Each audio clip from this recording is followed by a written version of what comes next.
السلام علیکم ناظرین، سیریل ڈرامہ خدا گواہ کی نیکسٹ ایپیسوڈ میں آپ لوگوں کو دکھایا جائے گا کہ جب فضا کی ہال میں شادی ہو رہی تھی وہاں پر ارسلان کو گولی لگتی ہے، تو جب گھر آ کر سب کو پتہ چلتا ہے یہ بات، تو شہری یہ بات چھپانے کے لیے سارا الزام زائشہ پہ لگا دیتی کہ یہ سب کچھ زائشہ کی وجہ سے ہوا ہے۔ جھوٹی کہانی سناتی ہے کہ کوئی چور ڈاکو آئے تھے ہمیں مارنے کے لیے، انہوں نے ارسلان کو گولی مار دی اور ہم سے سب کچھ لے کر چلے گئے۔ ارسلان بھی شہری کی باتوں پر یقین کر لیتا ہے۔ شہری زائشہ کے خلاف سفیان کو بھڑکا دیتی ہے کہ یہ ساری کیا دھرا زائشہ کا ہے، زائشہ کو ڈیورس دینے کے بعد ہی ارسلان کے ساتھ یہ سب کچھ ہوا ہے، تو سفیان کے دل میں بھی اب زائشہ کے لیے نفرت پیدا ہو گئی ہے۔ دوسری طرف زویا حامد کا بالکل بھی خیال نہیں رکھ رہی ہوتی، سفیان اس کو بار بار یہی بات بولتا ہے کہ تمہاری بھی کچھ ذمہ داری ہے اس کو لے کر، لیکن زویا بالکل بھی سیریس نہیں لے رہی ہوتی اس بات کو۔ اس طرف فضا کے گھر والے بہت زیادہ ٹینشن میں ہوتے ہیں کیونکہ ارسلان کو گولی لگی ہوتی ہے،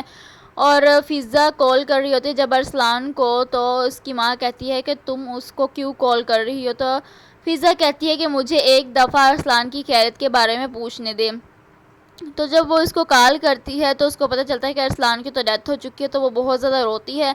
کہ میں تو اب اپنے آپ کو کیسے معاف کروں گی، یہ سب کچھ میری وجہ سے ہوا ہے،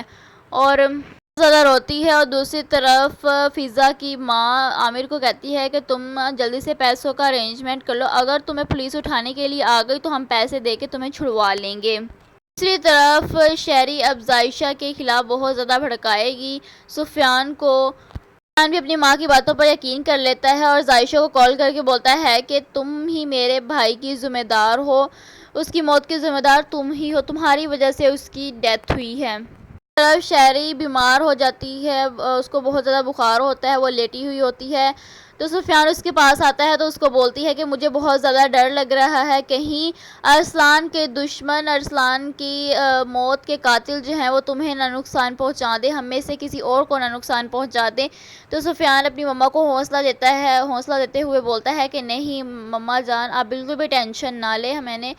پولیس کو بتایا ہے، وہ ضرور ان قاتلوں کو پکڑ لے گی۔ زائشہ اور اس کی ماں گھر پر آ جاتی ہیں تو صبح اٹھ کر زائشہ کی مما اس کو بولتی ہے کہ کال کر کے بھابھی کی خیریت پوچھ لو اور افسوس بھی کر لینا۔ تو جب وہ اس کو بھابھی کو کال کرتی ہے تو وہ نہیں اٹھا رہی، تو پھر شہری کو کرتی ہے، شہری کا نمبر آف ہوتا ہے، اور اس کی مما کہتی ہے کہ تم سفیان کو کال کرو۔ جب وہ سفیان کو کال کرتی ہے تو وہ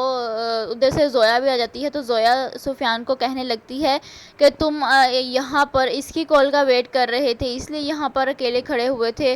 تو سفیان بہت ہی زیادہ پہلے ہی ڈسٹرب ہوتا ہے اپنے بھائی کی ڈیتھ کی وجہ سے، اس کو بہت زیادہ صدمہ لگا ہوا ہوتا ہے، تو وہ زویا پر بہت زیادہ غصہ کرتا ہے۔ جب وہ وہاں سے چلی جاتی ہے تو وہ زائشہ کو بھی کال اٹھا کر اس سے بھی بہت زیادہ غصہ کرتا ہے کہ تم چاہتی کیا ہو، اب تم نے میرے بھائی کی موت کی ذمہ دار بھی ہو، میرے بھائی کے ڈیتھ ہونے پر جشن منا رہی ہوگی، بہت خوش ہوگی نا، تو کہ تمہاری جان چھوٹ گئی اس سے، وہ تم سے اتنی محبت کرتا تھا۔ سفیان زائشہ کو بول رہا تھا کہ وہ تم سے اتنی محبت کرتا تھا، اب تم تو آزاد ہو، تم تو بہت خوش ہوگی۔ زائشہ اس کو کہتی ہے کہ نہیں، ایسی بالکل بھی نہیں، ایسی بات نہیں ہے، تم غلط سوچ رہے ہو میرے بارے میں ایسی بالکل بھی نہیں ہوں۔ دوسری طرف شہری سفیان کو دکھاوا کرنے کے لیے زائشہ کے گھر جائے گی، زائشہ سے معافی مانگنے کے لیے کہ میری غلطی ہے، میں نے تمہارے ساتھ بہت زیادہ غلط کیا، بہت زیادہ غلط بیہیویئر تھا میرا تمہارے ساتھ۔ کو یہ لگ رہا ہوگا کہ شہری کو اپنی غلطیوں کا احساس ہو گیا، وہ اپنی غلطیوں کا ازالہ کر رہی ہے، لیکن ایسا بالکل بھی نہیں ہے، وہ صرف دکھاوے کے لیے کر رہی ہے۔ اصل میں وہ ویسی ہی ہے جیسی تھی، لیکن وہ اوپر سے بس دکھاوے کے لیے زائشہ کے گھر جائے گی اس سے معافی مانگنے کے لیے، تاکہ سفیان کو اس پر کوئی ڈاؤٹ نہ ہو، اور سفیان کو بھی آہستہ آہستہ ڈاؤٹ